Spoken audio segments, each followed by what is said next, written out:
Ok, ahora sí, buenas tardes a todos. Bienvenidos a nuestra segunda sesión de la agenda de ICF Colombia para la Semana Internacional del Coaching. Para quienes no lo conocen o no lo tienen claro, la ICF es la Federación Internacional de Coaching, es la organización líder mundial en todos los temas de coaching y de capacitación para coaches. Tiene más de 60.000 miembros a nivel mundial y presencia en más de 140 países. Uno de esos países es Colombia, que es uno de los capítulos más antiguos de ICF. El otro año cumplimos 20 años de habernos creado y tenemos más de 100 miembros activos en este momento en ICF Colombia. La Semana Internacional del Coaching, que es lo que nos convoca el día de hoy, iniciando, es un evento que se organiza desde 1999 y que busca entregar herramientas y conocimientos a los coaches y que el mundo en general conozca los beneficios y las ventajas de tener un proceso de coaching. Entonces, un poco eso acerca de la ICF y de lo que nos convoca el día de hoy. Las personas que se están conectando en este momento, vamos a utilizar el Microsoft Translator para poder tener subtítulos de la charla de Marcia. Ya ahorita que termine la introducción, yo vuelvo y les copio el link, vuelvo y les copio el código en el chat para que puedan utilizar la herramienta. Voy a proceder a presentar a Marcia, que yo creo que no requiere mucha presentación. El día de hoy, Marcia nos va a estar hablando de cómo crear más avances en nuestras sesiones de coaching. Marcia, la doctora Marcia, ha hecho sesiones de coaching y ejecutado programas en 45 países diferentes. Marcia es instructora de 5 escuelas de coaching en Estados Unidos, en América en general, en el continente americano, en Europa, en Asia. Y adicional a esto, enseña a líderes de empresas y instituciones gubernamentales cómo utilizar las habilidades de coaching en sus organizaciones. Marcia es pionera del coaching profesional, es miembro fundadora de ICF Global, fue la 5ª presidente de la Federación Internacional de Coaching. Los gurús del mundo del coaching la identifican como la mujer número 1 coach. Ahí ahorita en los comentarios estaban haciendo referencia a uno de sus libros. Sus libros han sido bestsellers a nivel mundial. Dentro de sus libros incluye Breakthrough Coaching y Coach the Person, Not the Problem. Extractos de sus libros han sido referenciados en publicaciones como el Wall Street Journal, Psychology Today, Fast Company. Marcia tiene formación académica como un PhD en psicología organizacional y tiene 2 maestrías en comunicación y formación de adultos. Así que bueno, sin tener que quitarle más tiempo, voy a recorrer unos temas logísticos antes de darle completamente la palabra a Marcia. La sesión de hoy la estamos grabando. Esta sesión después va a quedar disponible en el canal de YouTube de ICF Colombia. La participación en esta sesión les da acceso a CCS. Para poder tener acceso a esos CCS es necesario hacer un pago de $2 si son miembros de ICF Colombia o de $5 para quienes no son miembros. Al final de la sesión les voy a compartir un link de una encuesta para que por favor nos ayuden contestando y compartiendo con nosotros su experiencia. Y bueno, creo que eso es todo. Marcia, the microphone is all yours. Okay, thank you. I will be asking them to write some things in the chat, so you can tell me what they say. And there's a lot of pollen and crazy stuff in the air here, so you're going to hear my voice kind of crack. So I don't worry about me. It's just all the trees are blooming and it's pretty, but we're all having trouble talking. So I'm just going to go ahead and start and share with you, because I really want to have plenty of time for you to ask questions. So as I'm talking, if you could, think, what does she mean by that? Or that's interesting. Tell me more. Make a note. So when we get to questions, we have plenty of questions to ask instead of none. Because I'm really here for you, and I want to be able to interact with you with what you want to know. So with that, I will share. So I have written a number of books, and the books, I write them when I see, when either I learn some things about coaching that we should really look at more deeply, or shift to focusing on this instead of this, or it's in response to coaches like kind of missing the boat, like afraid to deal with someone's emotions, or to kind of push them over the edge when they need it, or how to match energy. So I write what I see is missing and also what I'm learning. So I'm constantly learning, what really works to change people's minds. So I think it's really important that we focus more on what is it we're attempting to do in coaching than just, here are the skills that you have to demonstrate. But why? What do these skills mean? What will they do for you? So what I'd like, if you would write in the chat 1 to 3 words. If somebody were to say, well, what's the great value of coaching? And you only had up to 3 words, what would you say? Maybe 5.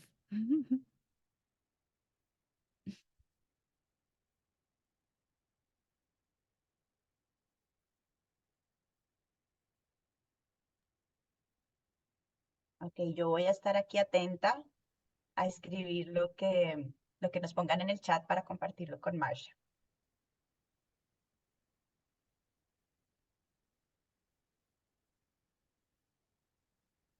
Que nos está pidiendo 3 palabras. ¿Con qué 3 palabras o máximo 5 describiríamos el coaching?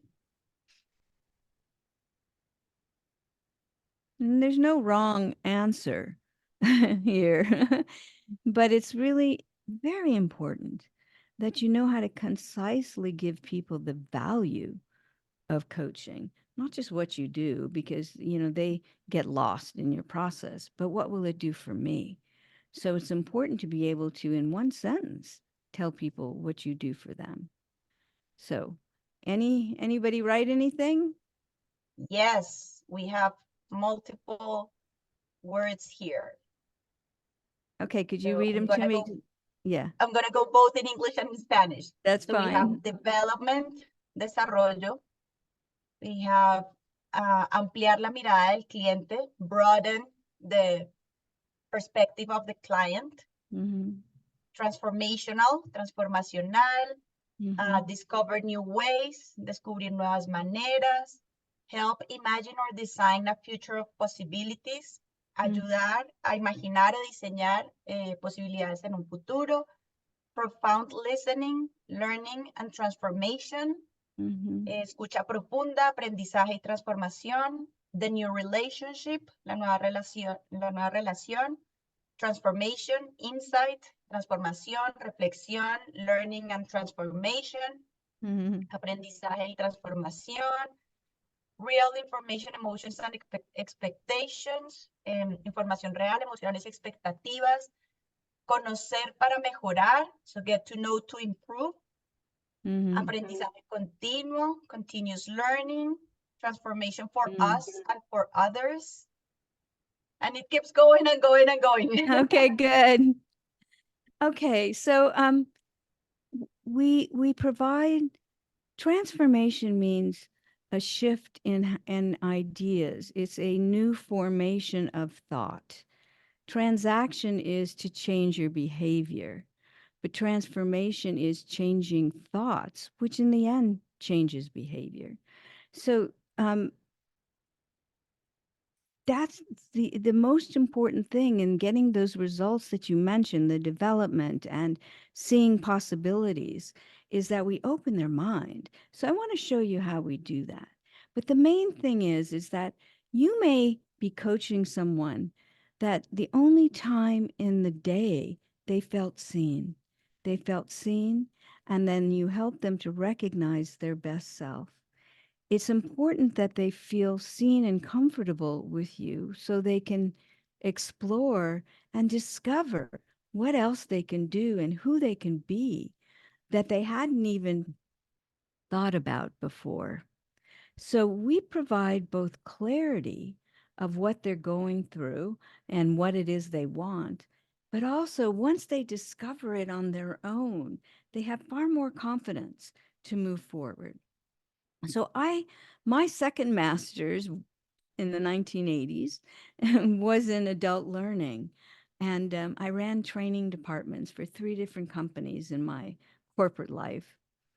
And I was always trying to do better with my classes, to change their minds, to create sustainable change. And people would say, "Oh, we love your classes." And I'd get all the happy faces. But then they'd go out and they'd try something new. And as soon as it felt awkward, they'd go back to old behavior. And those of you who are also in the training space know that retention of learning is still very low from training. So, I kept saying, well, what is it? What does it really take? And it was the last day of my last job. I had resigned that somebody sent me this article. It was 1995 on this thing called coaching. And I thought, well, this sounds interesting. So, I'm one of those people that just jump over the cliff if it sounds good. I signed up for a coaching school. But then I watched a coaching demonstration and I said, something is different here. So it really piqued me into exploring what happens differently in the mind when you coach than when you tell people to give them your best advice. So this is your purpose. It's the gift you offer with your presence, your care, your courage. And it really is a gift because people cannot do this on their own. You can't really coach yourself if there's emotions attached. Your brain won't let you. You need someone outside of you. So no matter that we know life is uncertain, if anything, the pandemic taught us that we don't know what's going to happen tomorrow. But our brain still wants to believe we do. The brain is a meaning-making machine. When I look outside my window, I make sense of there's a tree, there's the gardeners that are going to make a lot of noise. I have a sense of what's going on based on my past. Maybe they won't. I don't know. Maybe they're just here to check the water. It is a tree, but it's a bunch of branches with green things coming out. But the brain assigns meaning to everything, and it doesn't like for you to question that, because once you start questioning what you see and who you are, there's a little bit of uncertainty before you can make a transformation. And that uncertainty is uncomfortable. Even if it's just for a moment, there is discomfort in learning as we shift from, especially ourselves, being one sense of who I am to another. And so the brain, if you're trying to do this on your own, the brain says, no, I don't think so. And this doesn't feel so good. It doesn't like not knowing, even though we know that life is itself uncertain. It's just the brain prefers self-preservation to self-actualization. It's easier for me to defend what I call reality, which we're always making up. We assign words to what we see and meaning and intention. We rationalize our beliefs even when we know they aren't serving us.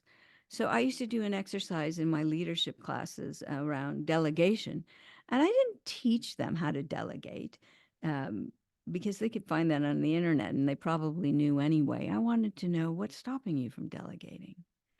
And I just write on a flip chart, like, give me all the reasons why you don't delegate. I looked at those and said, okay, if you really look at these, which of these are rationalizations to keep you from doing something uncomfortable, or that you have a belief that people won't like you? Or which of them are legitimate reasons like confidentiality or urgency? And it was really fascinating when they started to pull it apart, how many of their excuses were rationalizations. I often ask myself after I make a decision, is this a reason or a rationalization? And I shared that with a client recently, and he spent the whole week listening to all these people talk. He says, all my friends and all the people, all the politicians, and everybody, he says, everybody rationalizes. I'm like, I know, that's what we are masters. We're master rationalizers. So I always had my class stand up and say, I am a master rationalizer. Better that you accept it, and then maybe you can question it than just totally defend it. And the smarter you are, the better you are at quickly coming up with a good reason for doing something or not doing something. And then you believe your reason. That's what the brain likes you to do. It doesn't want you to stop and say, I don't know, maybe I'm wrong. The brain doesn't like that. The brain doesn't like that. So that's what we do. There's a neuroscientist, Michael Gazzaniga, who said, we all need external thought disruptors because we get locked in patterns of thinking and we don't recognize them, whether you call it a mental model or just a pattern. We don't bust it up. But if somebody outside of us just reflects what we're saying, so this is what you're saying, so this is what you think, is that correct? So you use a reflection and ask questions simply. It doesn't have to be difficult. Coaching doesn't have to be hard. That all of a sudden people might stop and think about their thinking. That's the power of coaching because they cannot do it on their own. So we reveal what's blocking them of seeing other possibilities. And actually, it's far more fun to just be a thinking partner than to have all the answers. If you're a mentor, a teacher, advisor, in coaching, you don't have to know. You're just taking in what they're saying and being curious about it. So when I published Breakthrough Coaching, it was just that came out in January. When I turned it into my publisher, right after I turned it in, I got this research. And I begged my publisher, please, please, please, can I have the manuscript back? I want to add this to it. And the managing director said, no, you turned it in already. But then the copy editor said, I haven't started. If you want to change a few things, go ahead. So she let me put this in. I share this in every presentation because I'm hoping that if somebody's aligned with a university or a research center, that somebody will take this up. This was just an initial study, so the sample was small. It was 16 managers in a company, and they were all asked, and they discovered that a similar problem that they all shared, and they were given 3 situations, but they put a brain wave monitor on their head. So first they put them all 16 in a room, all by themselves, very comfortable. They could sit in a chair, they could just be as comfortable as they wanted. And they had a little button and they needed to think about their problem. And every time they had an insight, they would push the button. Well, after the time spent, this is column 1, they had a few insights, and some people had some brain activity. A lot of people didn't. In fact, one person looked like he fell asleep, he or she. But even more so, their brain went quiet in the second scenario. They were given a mentor, somebody to give them opinions, advice, tell them their stories. But what happens when we mentor people, we actually pacify their brain. Their brains go quiet. And if they have an emotional response like, wow, I didn't know that, thank you, they may be able to remember it. If they don't, it's likely when they go to sleep that night, they'll lose it because the brain throws out 80% of what you read, heard, saw in a day. So even under mentoring, the next 2 columns, not much change in brain activity. And if maybe a few more insights, not much. But the last column, they gave him somebody who was trained in reflective inquiry. And if those of you reading my Coach the Person, Not the Problem, you know what I'm talking about.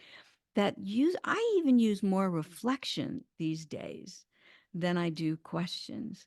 Just letting the person hear what they said. If they said, I want to choose the right path, I say, okay, you said right path when you make this move. Can you define what right means to you? So I will share what they said and then ask them, what do you mean by that? As they start to explore, clarify, open up their own meaning that they assign to these words, they start to see what's not really true for them or what it is they really want to create that they don't have now. And that's the agreement. So the clarity up front, if you spend time up front coaching slow, you'll get far more things at the end. So when they gave someone a coach, the last columns, they went the middle brain, where creative insights are, that shift how we see things and what we then do went crazy on everyone. There was far more brain activity. And to me, this demonstrates the power of coaching, that the highest activity and the most insights came out of coaching. So this is where you can find this research. This chart came from something out of the Harvard coaching school, and it's behind a paywall, the chart itself. But there's other charts in this research that are just as useful. So I think this is, demonstrates, what are we doing? I'm your thinking partner. And that's what I tell people when they ask me, why would I want you to coach me? I said, because I'm going to help you think more broadly in a way you can't do for yourself. And when you see things differently, you'll know that there's other possibilities in that discovery process. And you'll have more confidence. I mean, don't you see it at the end of a coaching session when they had an insight?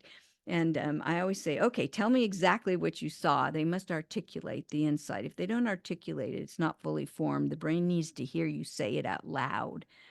Okay, so even if they go, okay, now I get it, you still have to say, what'd you get? Would you share that with me? The awareness must be articulated. Then you can say, so is this now something new you want to work on? Or do you now know what actions to take? It may be a new outcome, or they might be ready to go into actions. And if they're ready to go into actions, they always say, no, I know exactly what I need to do. And the confidence is there. And so then I always say, okay, by when? That's the commitment. When are you going to do that? When are you going to have that conversation? When are you going to sit down and create your plan? It's the creative insights that we're looking for. So I told you I've been a researcher of learning for a very long time. So there's fact-based learning that we learned in school, and then we were quizzed on what we learned. And if I gave you those quizzes today, you probably wouldn't remember, and you probably would pass unless you use it every day. Then there's fear-based learning, which many leaders still use, and many performance systems are based on threat and reward. You better do this or else.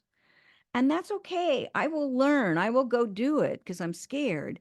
But then I ask you to change. Oh, okay. So we have to move to a new building and we have to do things differently and align teams differently. And people resist change because they learned under fear.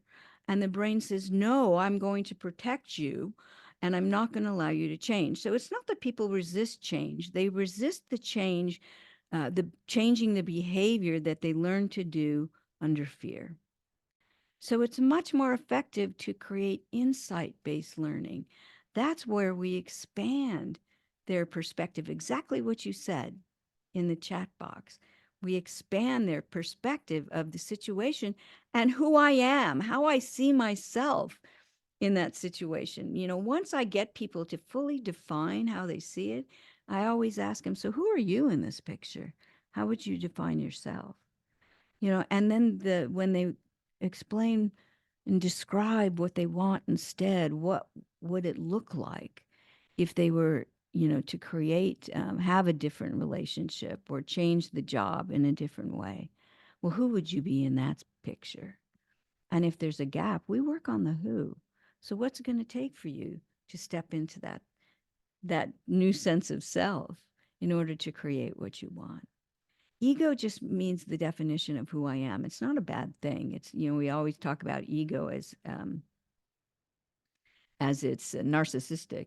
But no, ego is just how I define myself. We all have to have an ego or we'll wake up not knowing who I am, where am I don't know what to do. And sometimes when I travel, that happens. I wake up and, oh, who am I? Where am I? But normally I have a sense of that. So this is what we're working on. The rules that person's living by, that maybe they don't serve them anymore, the beliefs and how I see the world that needs to change so I can change my results. So we coach the person to see their thinking. It gives them clarity and a confidence to explore what else.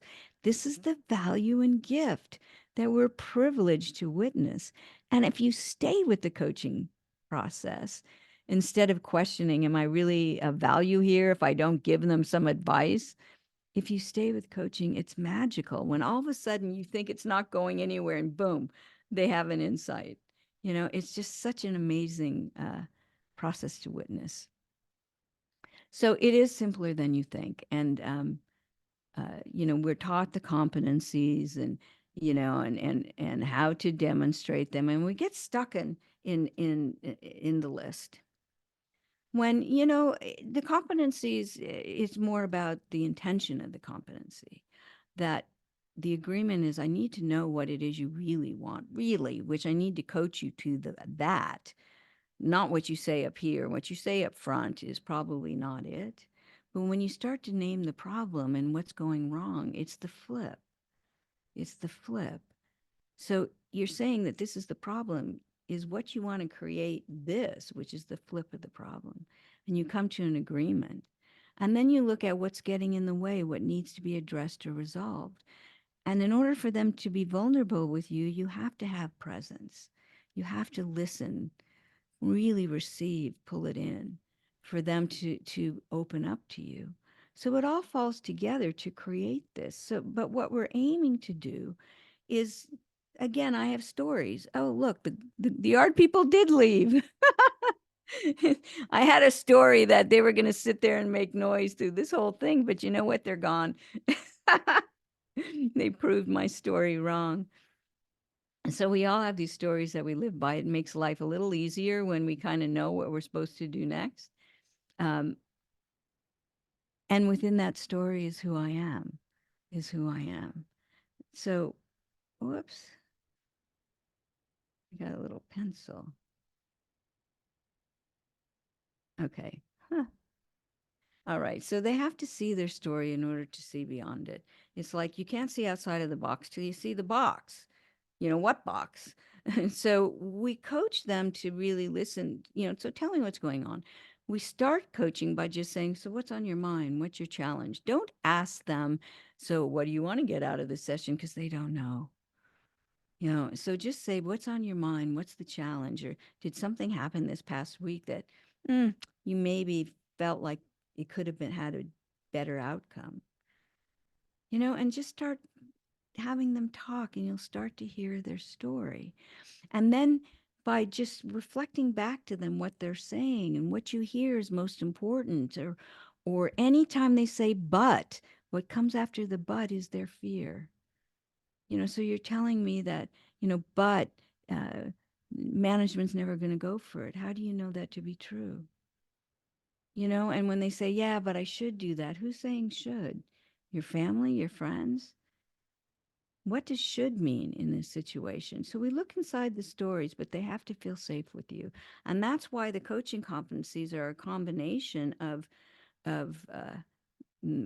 being with them as well as what we say. So powerful coaching helps people climb a tree in their mind and look down on their thinking, or hold it out here. And we look at it together, and they can then examine their thinking out here when we help them to see it out here. They can't do that on their own. So they see then the cracks in their logic, the assumptions they're making about the future, that usually it's the worst case scenario that's holding them back.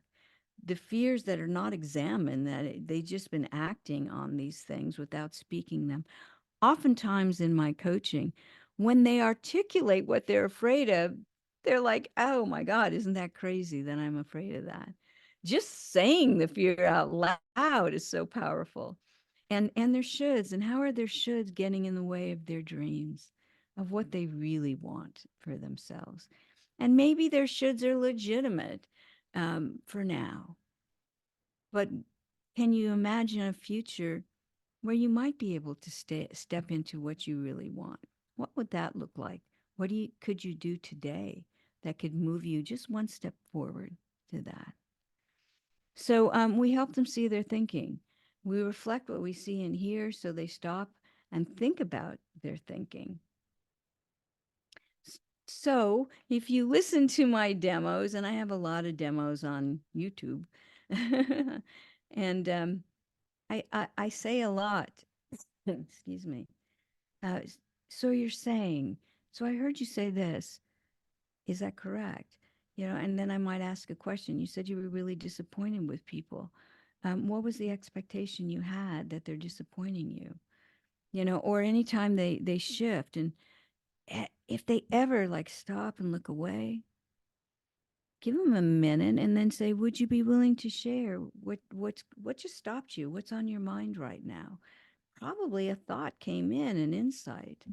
And if they mumble something, often it's the throwaway comments that are really important. Like if they say, yeah, but that's never going to happen. Or, well, I should have done it differently. Well, what would you have done differently? And if you don't know what they said, just say, you kind of said something under your breath. Would you be willing to share that with me? It's amazing what comes out in those moments. So be curious about meaning, the source of their beliefs. What do you mean by that? I always ask a meaning question. Um, uh, you say, people don't act in integrity. What is integrity to you? Or even confidence. I want to be more confident. Define confidence for you in this situation. So don't ever assume you know what they're talking about. You cannot stand in their shoes. And I don't care if you've known them for years. I recently read a Buddhist saying that if you haven't seen someone for 5 minutes, you don't know them. So quit pretending you know them. Come to them with beginner's mind. Um, when they say a belief, so uh, is that something you've been carrying for a long time, that belief? Does it really apply to this situation? Assumptions when they talk about what will happen, oh, my boss will fire me. Oh, really? Are you sure of that he'd fire you for saying that? And so just, reflection, and then ask the question, use their words. And then you can confirm, um, have them explain it or edit. And don't be afraid to be wrong. I prefer you be concise. Just ask the question. Don't explain yourself. And if they don't understand, then you can re-ask it. Or if they say, no, no, that's not it, that's great. Because then they'll go deeper and they will tell you what it is. Whoops. So not just the words, but any shift in their emotion, that indicates something else is going on. And don't be afraid to ask about that. And if they have an intense reaction, like they're really mad about something, or they're frustrated with themselves, or they may cry, just hold the space, give him a moment to process. Do not jump in and say, oh, it's okay. You don't have to feel that way. Do not take care of them. I don't even like it when people jump up and get a Kleenex unless, they're really slobbering or something. But honestly, don't make them weak. Coaching is a partnership. And all emotions are just human reactions. It means something just happened. They just saw something. All emotions have an arc, where there's the trigger, the intensity, and then the emotion diminishes. Even criers, they'll indicate when they're ready. And then you can ask them, would you be willing to share with me what's going on? So we try, the bulk of coaching is trying to understand what it is the person really wants to create or have that they don't have now, and what's getting in the way of them creating this. And when we do a thorough exploration of their thinking, when they have the insight, it's simple. They know what to do. We don't have to go through options. And now, if you think that, well, that's deadly if they do that, then you might just say, so if you do that, what might be the impact? Just so you're prepared. So instead of saying, no, don't do that. So it's really important that we create safety and trust. In order for them to share with you, to go to different places. I had this one woman, she was very high strung and talked really fast, but she was brilliant and had a really high position in this company. But she wanted more, and so she was very frustrated too. Her boss, even when I interviewed him, said, can't you just make her happy where she's at? And I'm like, no, I can't do that. So it was like, maybe you need some coaching around that. He was like scared of her. But I said to her, could we spend time together just understanding what leadership in these different organizations, how they all define it, that may compare to your definition of leadership. But in order for her to be herself and to be all over the place emotionally, she felt safe with me. Even the time she screamed at me and hung up, you know, it was like, okay, she did call me back. And that was okay. And it was interesting because we stayed in contact for some time afterwards as she went on to other organizations. But we need to hold the space for their emotional reaction. Make it okay. Never make them wrong, which means this is what in coaching mindset, where it says regulate your emotions, that's what they mean. To not react. You know, empathy is not feeling with them. Empathy is just understanding. So I might take in what they're feeling and understand it's sadness or it's frustration. But I have to release the energy of their emotions in order to stay present. I can't sit in their emotions. I need to stay fully present and honor them as capable, no matter what their experience is. And they need to feel that from me. So we hold a safe space for them to react, to process, to learn. They're never wrong in how they react to something. So the three, Marcia, yeah. I apologize for the interruption, but I think we're having an issue with translator as of now. I think it's not translating anymore. Oh, it's so the three. No, you know, you're even coming up. So you want me to stop it and start it again? Yeah, ¿alguien más está teniendo problemas con el translator? ¿Me confirma, por favor? Veo que Daniela también está teniendo problemas con el translator. ¿Alguien más que lo esté usando que le haya dejado de funcionar? Ana Mónica. Yes, Marcia, you think that we can start it again so that Okay. so that people can So how do I stop it? let's try just turn off the microphone and turn it on again, and let's see if that solves the issue before we log out of there. Okay. Does it work now? No. You know what? No. It's picking me up. It says it. Yeah, no, I think we need to get another code. So Okay. just end this Okay. session, and sorry for the interruption, No, but no, people were no, moving no, out. no, please. Please. Ok, New ya vamos a code. generar un The código new nuevo. code is C as in Charlie, Give me Z. just 1 second. Okay. C as in Charlie, B. Z as in zebra, Y, Uh-huh. D as in David, E. C, Z, Y, D, E. Okay. Okay, like that? Okay. Yes. So is that the code that you're Yeah. seeing? The one that I put on the chat? Yeah. Oh, I don't Okay. know. I can't see the chat. Okay, I'll try it and we'll let you know. Empezamos la sesión de Translator nuevamente con este nuevo código. Porfa. Ahí ya veo que nos estamos uniendo. Voy a copiarles nuevamente el link de acceso y este código nuevo para que podamos continuar. Sorry for the interruption, Marcia. Let's get going. That's okay. So is it working? It is working now. Yes. So people are Okay. connecting. All right. Probably is my connection. Thank you. Okay. No problem. Thank you for interrupting me. I don't want people to lose it. So, all right. So, I work a lot on refining these three mental habits, but it's really important. These are the three that I found most important to staying present. In particular, and if you go to this web page, if you scroll down, you'll have a visualization, either written or audio, of me talking. That will help you to open your mind, open your heart, and open your gut. And this is really important. When I wrote The Discomfort Zone, I wrote about this, but then this woman gave me this research that they're doing in Canada on therapeutic presence.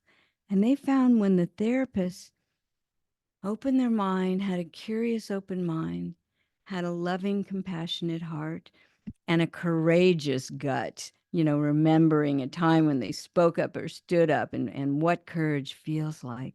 When they opened all three centers, that the psychological safety when they walked in the room, that people, even trauma patients that never spoke of their trauma before, were willing to share.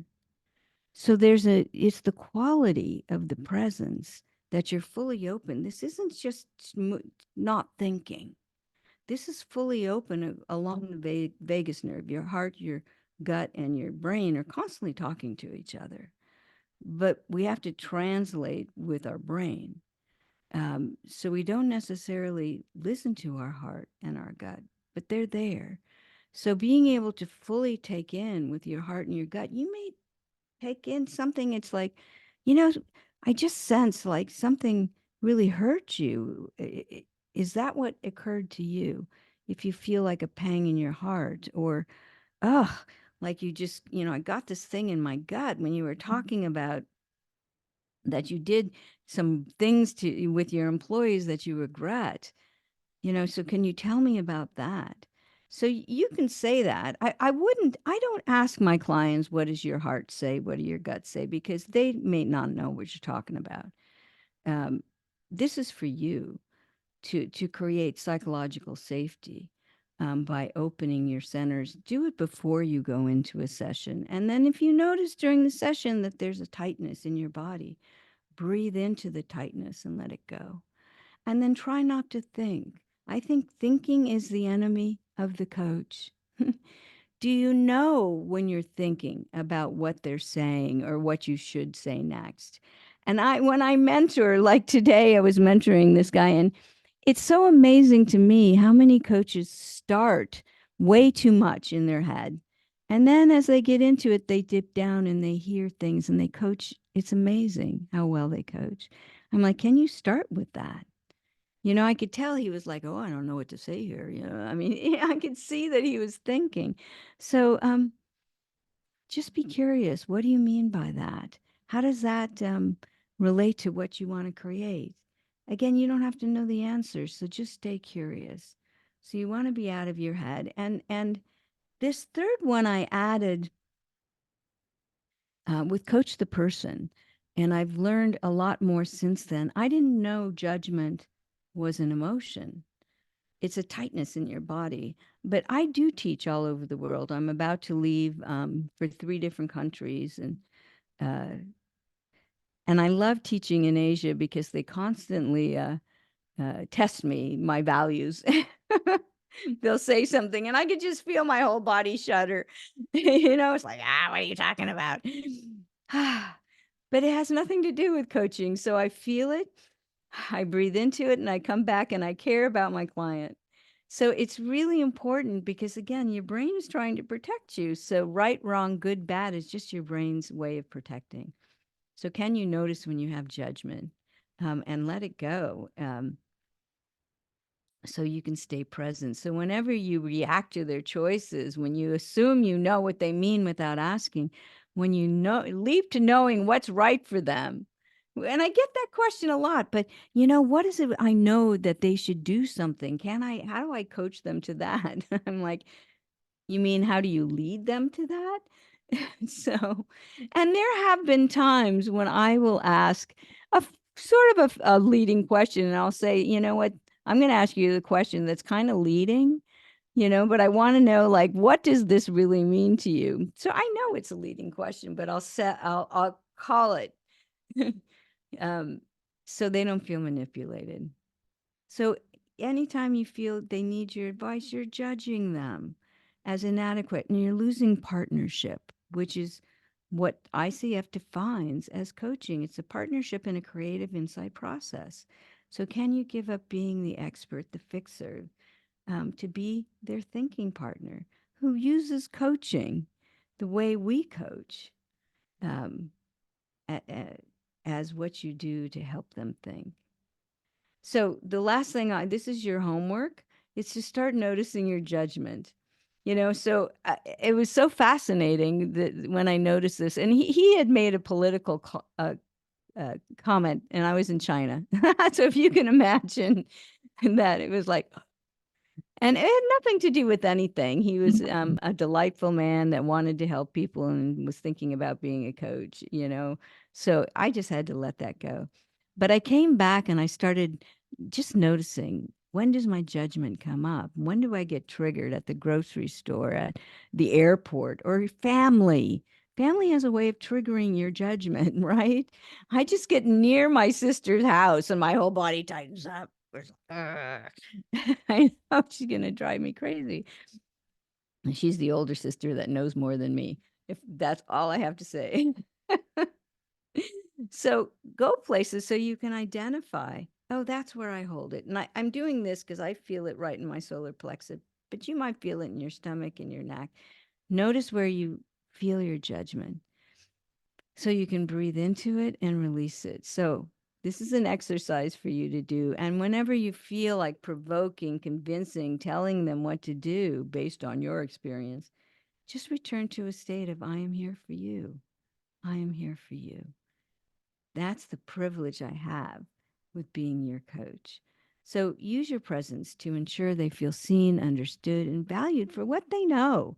Even if it isn't that much, they know some things. So even if they say to you, I don't know, I've never done that, just say, well, have you seen anyone else handle a situation like this?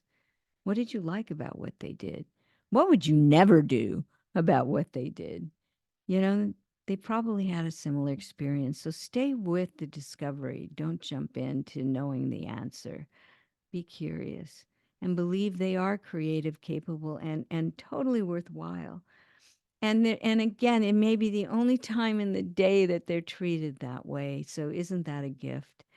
When I started coaching, Thomas Leonard, who started Coach U and the ICF, had my first class. He taught the first class, and he said, okay, you can only learn and get good at coaching by coaching. So go coach. And we're like, how can we do that? We don't know what to do. We haven't had any classes. And he said, just go love them. And I'll never forget that, because in the first couple of years, I don't know what I was doing, but the testimonials were great because I was just giving them a safe space, and I cared about them so they could talk. And as they talked through it and they found things. And then I got better at my skills. So you don't have to be perfect. Just show up and help them think. That's what you do. So this is my gift to you. It is in English. I don't know. You're welcome if somebody wanted to translate it. It's the highlights from my book. You're welcome to download it and have it. So can you, I think if you point to that, you have. I don't think I can click it from my screen, but if you can copy it on the chat, I think that would be fantastic. Well, okay. I'll do. Or I can just transcribe it later in a bit. That's okay. No. I think chat.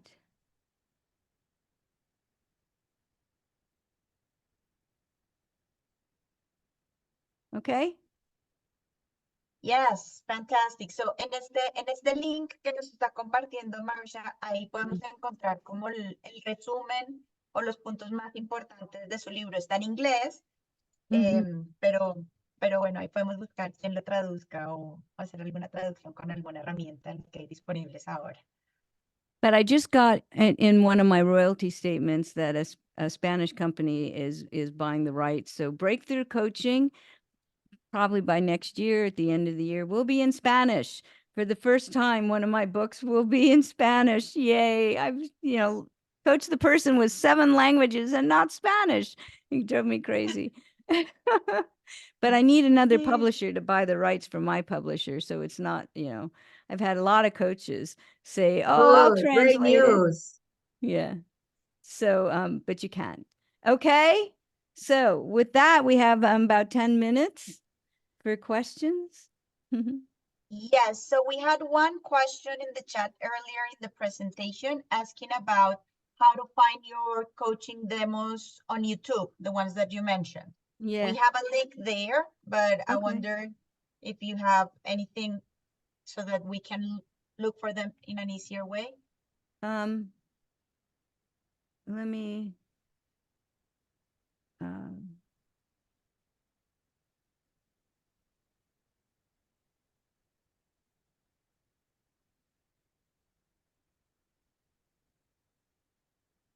yeah, chat. Let me see if that worked. No. Yeah, I'm having a hard time copying it. You know, I can, how can I help? well, you can't, other than if you look on any emails I sent you at the bottom, it has all my links. Okay, I can share that. Okay. Entonces voy a buscar rápidamente como los links donde se puede acceder toda la información de Marcia. Voy a revisar acá qué más preguntas tenemos. Yo creo que esa era la única. Here we go. So you have LinkedIn, YouTube, and Instagram. Okay. You got all of me. Good. Let me look for that. Mientras busco eso, Marcia, thank you very much for all the information that you share with us. It is always great to hear your insights and all your learnings, and you are very generous teaching us all that. So thank you very much for being part of our agenda. Thank you very much for being so open, and it's always a pleasure to have you. Thank you. I'm happy. I'm happy to do that. And as I said, one of these days I'll get there. Please do. You have a big audience here waiting for you. Yeah, I would love that. I would love that. So I'm going to switch back to Spanish to go over logistics again. Muchas gracias a todos por acompañarnos en esta segunda sesión del día de hoy en nuestra agenda. Gracias por participar, por conectarse, por hacer uso de la herramienta del Translator, por la paciencia, ¿cierto? Nos tocó volvernos a conectar, pero bueno, todo esto es con el objetivo de que tengamos cada vez más información disponible para nosotros. Voy a repasar otra vez detalles logísticos. Les voy a dejar un link con una encuesta para que por favor nos colaboren y compartan su opinión. Ya voy a copiarlo acá rapidito. Aquí les dejo el link para que por favor nos compartan su opinión de la sesión de hoy. No se pierdan el resto de la programación. Tenemos 7 sesiones más a lo largo de la semana en la agenda. Si ya se registraron para esta sesión, seguramente van a tener acceso a las otras sesiones si les van a llegar los recordatorios a su correo electrónico. Recuerden que si quieren hacer uso de los CCs que reciben por esta sesión, pueden escribir a conexiones@icfcolombia.com y se les envía un link de pago para que puedan pagar los $2 si hacen parte de ICF Colombia, $5 si no hacen parte de ICF Colombia. Betsy, nuestra presidenta, está levantando la mano. Thank you so much, Marcia. It's a pleasure to have you in Colombia, thanks to the digital platform. I would like to ask you, if possible, could we have a picture of the screen with all our participants? Sure. Ok, si quieren por favor tomarse una foto, pueden un momentito abrir la cámara para tomar una foto del grupo y vamos a compartirlo en nuestras redes sociales. Ahí están abriendo las cámaras, muchísimas gracias. Procedo a tomar la foto. Esperen un momentito, voy. Smile. Andres is on a treadmill. Yeah. Okay, 1, 2, 3. Let me take another one because we have 2 screens here. Okay. Thank you very much. You're welcome. Thank you all. Thank you for choosing coaching. You know, this is a celebration this week, so thank you. Thank you for being such a wonderful example for all of us. No, you're welcome. You're welcome. Okay. All right. All right, Bye-bye. Marcia, thank you so Okay, much. bye-bye. Have a great See evening. you. Bye-bye. Bye. Bye. Bye. Thank you very much. Yeah, you're welcome. Thank you. Perdón, tengo una pregunta. ¿Cómo se hace con los créditos de esta sesión? Hola, Marcia. Hola. ¿Cómo estás? Los créditos de esta sesión envías un correo a conexiones@icfcolombia.com y recibes, a respuesta a ese correo, recibes un link de pago para que pagues. Si eres miembro de ICF Colombia, pagas $2 por el CC de la sesión de hoy. Si no eres miembro de ICF Colombia, pagas $5 y ahí se te envía el certificado. Ah, ok, es con un pago, eso no había entendido. Son $5. Correcto. Bien, hago una transferencia. Sí, se te envía un link de pago. Perfecto, bárbaro. Muchísimas gracias. Con gusto. Feliz tarde para todos. Hasta- Amarilis, qué gusto verte.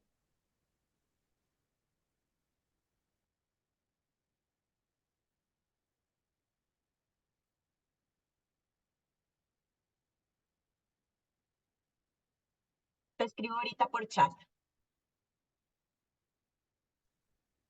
Hasta luego.